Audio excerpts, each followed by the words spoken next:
Comenzamos con lija de 600. Lo pongo de costado para que no se caiga y ahora vamos a pasar a la número 1000. Ahora con lija de 1500. Y ahora vamos con la de 2000.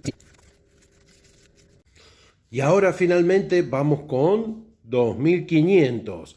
A medida que vamos subiendo hay que apretar más.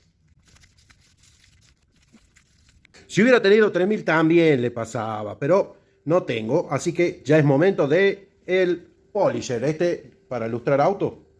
Auto polish para ilustrar auto. Ahí está.